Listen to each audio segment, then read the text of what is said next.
Egypt and Qatar remove barriers to advance ceasefire and prepare aid for Gaza entry.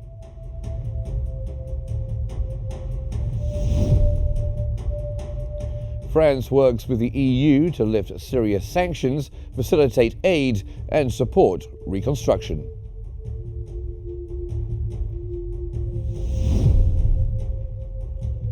And Lebanon rejects the partial Israeli withdrawal plan.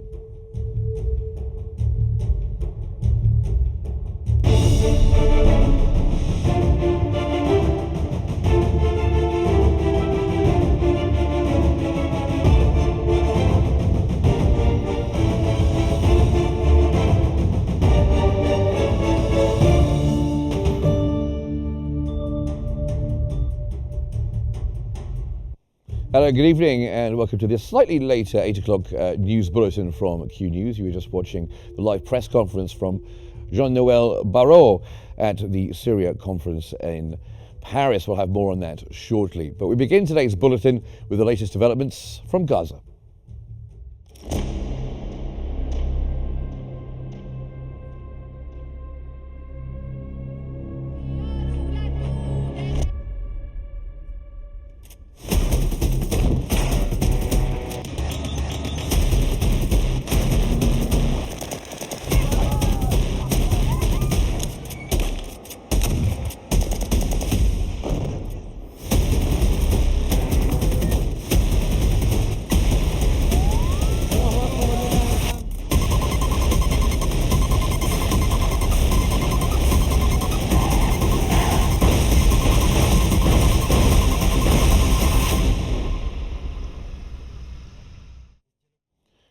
An official Egyptian source has confirmed that Egypt and Qatar have successfully removed barriers to advancing the Gaza ceasefire agreement. This comes as both sides remain dedicated to ensuring the full implementation of the truce, reflecting a unified effort to stabilize the region and ease tensions. At the same time, Egyptian Qatari aid, including mobile homes, debris removal equipment, and relief and humanitarian supplies, is being prepared in anticipation of its entry into the Gaza Strip.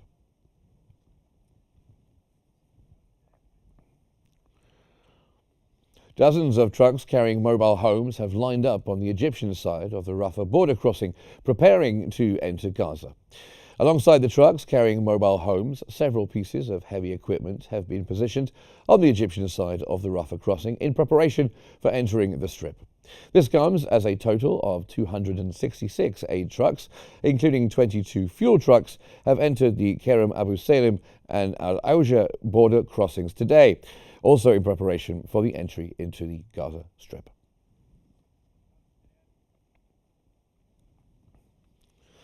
Jordan's King Abdullah II has reaffirmed his nation's steadfast principles, emphasizing his unwavering commitment to prioritizing Jordan's interests above all.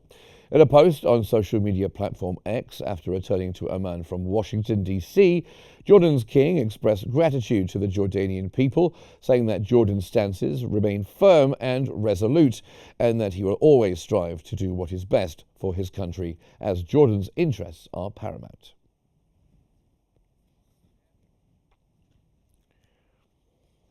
Now let's cross over to Selma in our newsroom for more. Thank you, Mark. And for further analysis, we're joined from Cairo by Al-Ahram Weekly Managing Editor Khalid Dawood. Mr. Khalid, thank you so much for joining us on Qnews. And let me first start by asking you, how did Egypt and Qatar overcome the barriers to advancing the Gaza ceasefire agreement?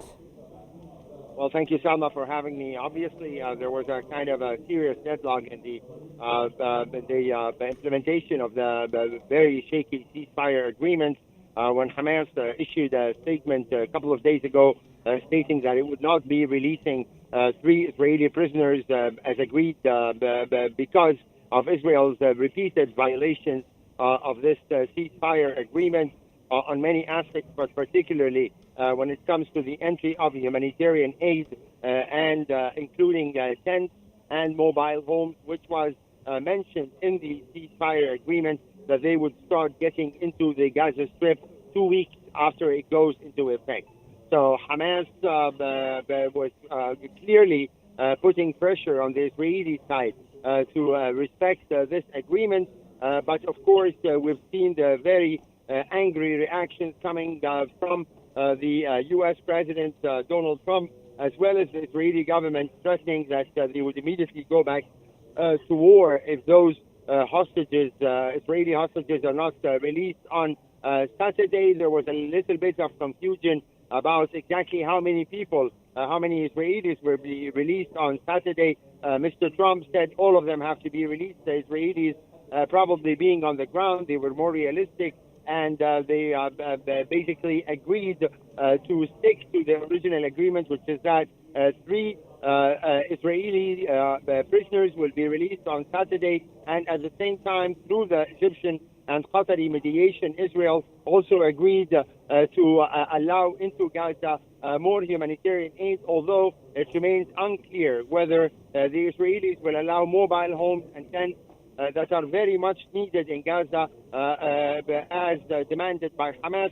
And allow me, Salma, to mention right now, within the weird and the very strange proposal made by Mr. Trump on the forced deportation on Palestinians in Gaza to nearby Arab countries, namely Jordan and Egypt, the entry of mobile homes and tents even becomes more important than any other time before, as a sign of complete rejection of this unrealistic American proposal that Egypt and Jordan and all Arab countries, as well as European nations, have rejected. But of course... No, sir, sorry for cutting in, but I have to ask you about the upcoming Arab summit to be held in Cairo by the end of this month. What role will it play in addressing the situation in Gaza from your point of view?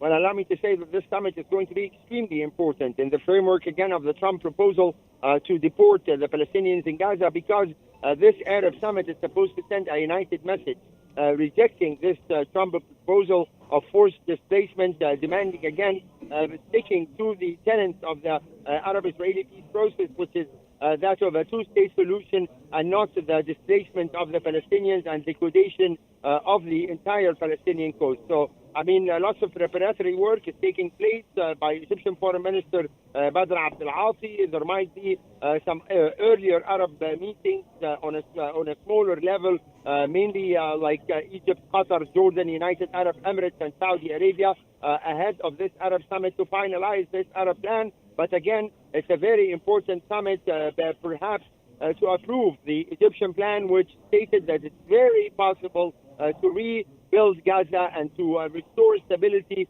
within 3 to 5 years without displacing any Palestinians. And that's the alternative which the Arab side is supposed to present to Mr. Trump's extremely unrealistic proposal.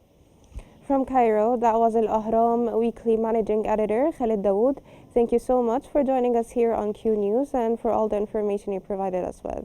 And now we're going to move back to Mark in the studio. Thank you very much, Selma. Thank you indeed. Now, earlier on, we had live coverage from the summit in Paris on Syria. Let's get the latest.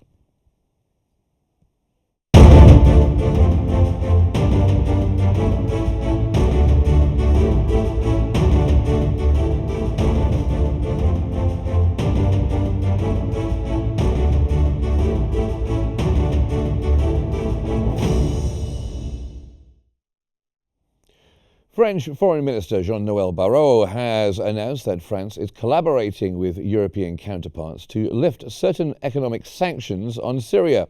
Speaking at the Paris International Conference on Political Transition in Syria, Barrot stressed that the need to facilitate a delivery and establish a clear timeline for Syria's transitional phase, inclusive of all Syrians. He emphasized France's commitment to supporting Syria's reconstruction efforts and ensuring humanitarian aid is delivered through specialized organizations.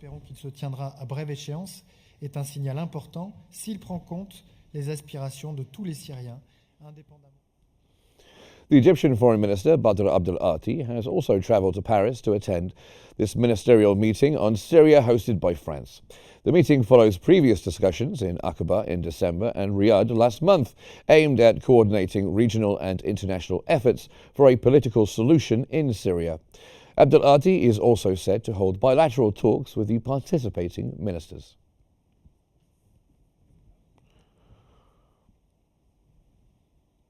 The United Kingdom has announced plans to amend sanctions on Syria following the fall of Bashar al-Assad's regime late last year, while maintaining asset freezes and travel bans on former regime figures.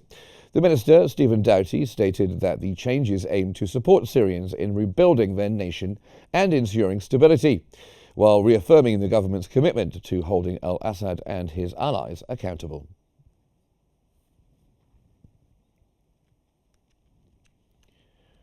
Now, the latest developments in Lebanon.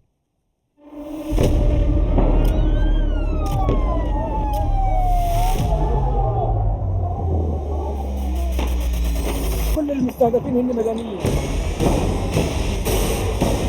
وضع شيء مرعب، شيء بخوف.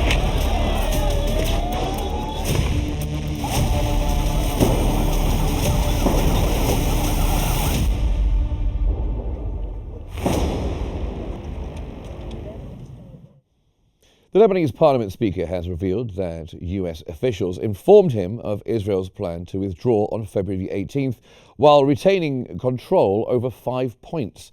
He said that he, along with the President and Prime Minister, firmly rejected this proposal. The speaker emphasized that if the Israeli occupation persists, it is the responsibility of the Lebanese state, assuring that the army is fully prepared to fulfill its duty south of the Litani River.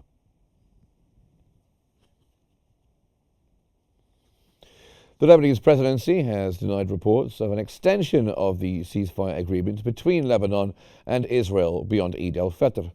That comes as the fighting ended in late November with a ceasefire brokered by the United States and France, setting a 60-day deadline for Israel's withdrawal from southern Lebanon, Hezbollah's pullback and the deployment of Lebanese forces. This deadline was extended to February 18th. Lebanese President Joseph Aoun reaffirmed Lebanon's firm stance on Israel's full withdrawal by the set deadline.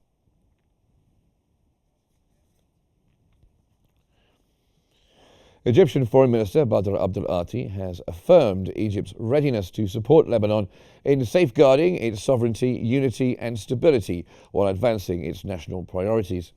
Meeting his Lebanese counterpart, Youssef Raji, in Paris during a ministerial conference on Syria, Abdel Ati praised Lebanon's new government as a key step towards stability. He emphasized Egypt's commitment to strengthening bilateral ties and called for the full implementation of UN Resolution 1701 and Israel's withdrawal from southern Lebanon.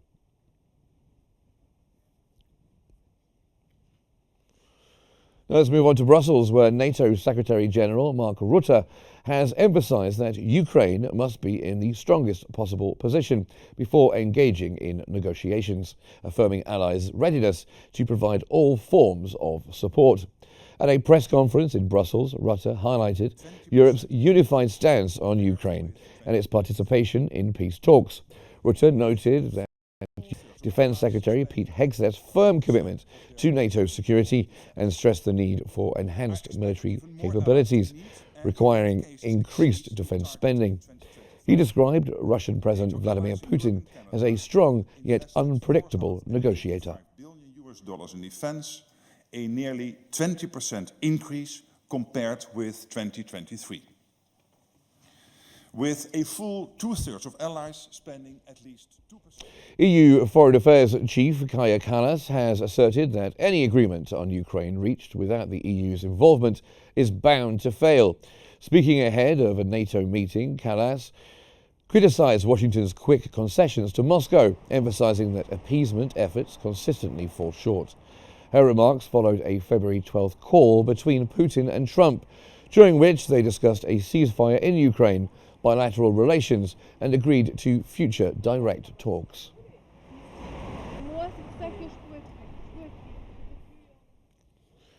The US Secretary of Defense Pete Hegseth has rejected comments from some journalists who referred to the phone call between former US President Donald Trump and Russian President Vladimir Putin as a betrayal of Ukraine. The US Defense Secretary affirmed that what happened during Trump's call was not a betrayal of Ukraine, pointing out that the United States remains the largest committed country to Ukraine, with support exceeding $300 billion.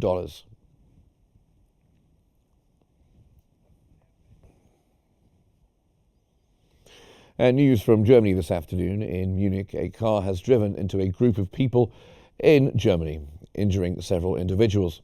So far, the background of the incident remains unclear. The victims were reportedly strike participants. Police and ambulances were on the scene, and the driver was arrested. Witnesses claim the vehicle intentionally hit the crowd, and one suspect was shot by police. At least 20 people were injured, including children. Authorities are seeking more information.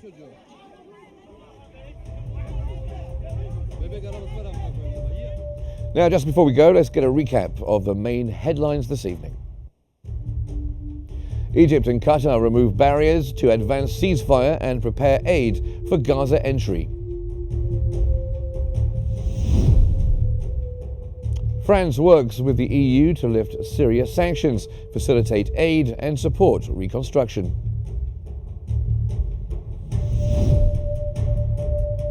And Lebanon rejects the partial Israeli withdrawal plan.